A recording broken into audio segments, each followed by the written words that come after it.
ជាថ្មីម្ដងទៀតខ្ញុំបាទសូមគោរពជំរាបសួរពុកម៉ែបងប្អូនថ្ងៃនេះខ្ញុំមានទស្សនៈមួយសម្រាប់បង្ហាញណាបងប្អូនណាបងប្អូនយុទ្ធសាស្ត្រសង្គ្រាមរវាងកម្ពុជាហើយនិងសៀមថ្នាក់ដឹកនាំកម្ពុជាហើយនិងថ្នាក់ដឹកនាំសៀមបងប្អូនគិតថាតើមានឋានានុក្រមឬនីតិនិវត្តខុសគ្នាយ៉ាងម៉េចដែរបងប្អូនខ្ញុំមិនមែនជាអ្នកវិភាគទេក៏ប៉ុន្តែខ្ញុំសូមបងប្អូនជួយគិតជាមួយគ្នាណាបងប្អូនណាតោះបងប្អូនមែនទេទៅប្រជាពលរដ្ឋកម្ពុជាយើងស្ទើរទូទាំងប្រទេសគិតថាប្រទេសយើងមានសន្តិភាពពេញលេញមិននឹកស្មានថាមានសង្គ្រាមកើតឡើងហើយបើសិនជាកើតឡើងតាមរបៀបណាហើយសង្គ្រាមជាមួយអ្នកណាប្រជាពលរដ្ឋទូទាំងប្រទេសមិនបានគិតទេរវល់តែរកស៊ីចិញ្ចឹមកូនចិញ្ចឹមចៅចិញ្ចឹមគ្រួសារចិញ្ចឹមជីវិតអីចឹងណាបងប្អូនណាហើយសង្គ្រាមដែលកើតឡើងរវាងកម្ពុជាហើយនិងសៀមនេះមិនមែនជារឿងចៃដន្យទេបងប្អូនណាដោយសារសៀមហ្នឹងពួកវានឹងចិញ្ចឹមចិត្តចិញ្ចឹមមហិច្ឆតាយូរអង្វែងវារៀបគម្រោងទុកមុនសម្រាប់លាបត្របាក់ទឹកដីកម្ពុជាយើងរឿងទាំងអស់នេះមានតែថ្នាក់ដឹកនាំកម្ពុជាយើងតែមួយគត់ដឹងច្បាស់ពីរឿងនេះជាពិសេសសម្ដេចតេជោធិបតីហ៊ុនសែនព្រោះអីលោកមានចក្ខុវិស័យវែងឆ្ងាយស្ទើរតែដូចគ្រូទាយមិនចេះខុសអញ្ចឹងដែរ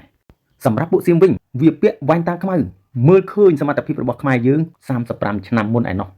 ដូច្នេះហើយវាខំវិតម្លៃខ្មែរថាខ្មែរក្រប្រទេសតូចប្រជាជនតិចគ្មានអាវុធយុទ្ធភ័ណ្ឌទំនើបខ្មែរគ្មានអីស៊ីលាក់នឹងលាក់ព្រោះវាមើលឃើញពលករខ្មែរទៅស៊ីឈ្នួលវាហ្នឹងជាច្រើនកកតែម្ដងតាំងពីកម្មកររោងចក្រចុះទូករកត្រីឲ្យវាលក់ដូរលាក់នឹងលាក់ទាំងអស់នេះវាមើលឃើញជីវភាពរបស់ខ្មែរយើង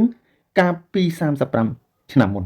ថាខ្មែរហ្នឹងពិតជាអញ្ចឹងជាការពិតហើយដែលពួកវាមើលឃើញខ្មែរសពថ្ងៃនេះដូចពេលនោះអញ្ចឹងហើយបានជាវាមានគម្រោងផ្ដាច់ប្រេងផ្ដាច់អគ្គិសនីនិងផ្ដាច់អ៊ីនធឺណិតជាដើមឡារហូតមកដល់បិទព្រំដែនជាឯកតាភាគីថាខ្មែរហ្នឹងរស់ដោយសារពួកវាអញ្ចឹងនៅពេលដែលវាបិទព្រំដែនដឹងថាខ្មែររហែងរហាមវេទនីពេលនោះខ្មែរនឹងអង្វរវាអញ្ចឹងហើយវាធ្វើបាបខ្មែរវាមានគំនិតធ្វើជាអាណានិគមមកលើខ្មែរតែម្ដងហើយវាចង់បង្វិលខ្មែរទៅណាក៏បានដែរនេះហើយជាគំនិតពួកវាគំនិតនេះគ្មានការរីកចម្រើនខាងសេដ្ឋកិច្ចទេរីកចម្រើនតែខាងរំលោភឈ្លានពានតែប៉ុណ្ណោះនេះជាទស្សនៈផ្ទាល់ខ្លួនរបស់ខ្ញុំទេបងប្អូនណាខុសត្រូវយ៉ាងណាសូមបងប្អូនជួយកែតម្រូវផងបាទដូច្នេះវ៉ែនតាខ្មៅរបស់សៀមវាមិនបានមើលឃើញការរីកចម្រើនរបស់ខ្មែរយើងទេអញ្ចឹងមិនប្រកាសថាខ្លាកំណាចយកឈ្នះកូនពុះវែកមួយបានទេដូច្នេះមានតែថ្នាក់ដឹកនាំរបស់កម្ពុជាតែមួយគត់ដឹងពីរឿងនេះជាពិសេសសម្ដេចតេជោធិបតីហ៊ុនសែននិងសម្ដេចបវរធិបតីហ៊ុនម៉ាណែតបើយើងជាកូនពុះវែកយើងត្រូវតែត្រាំពឹសដើម្បីកម្ចាត់ខ្លាកំណាចនេះហើយជាយុទ្ធសាស្ត្ររបស់ថ្នាក់ដឹកនាំកម្ពុជាដ៏អស្ចារ្យរបស់យើងចំណែកឯខ្លាកំណាចអាងតែខ្លួនមានអាងតែខ្លួនធំអាចបំពេញដោយគ្មានគិតពិចារណាអាចងាប់ក្រោមស្នាដៃកូនពុះវែកបានដែរតើបងប្អូនអញ្ចឹងសង្គ្រាមដែលកើតឡើងរវាង5ថ្ងៃចាប់ពីថ្ងៃទី24ដល់ថ្ងៃទី29ខែកក្កដាឆ្នាំ2025នេះវាគិតថាសង្គ្រាមនេះស៊ីខ្មែរផុយ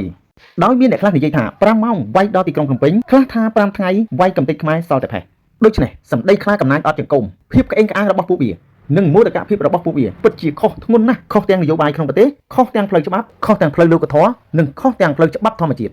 ដូច្នេះយុទ្ធសាស្ត្ររបស់សម្ដេចតេជោសូម្បីតែពួកឯងគិតនឹងក៏មិនដល់ផងមិនបាច់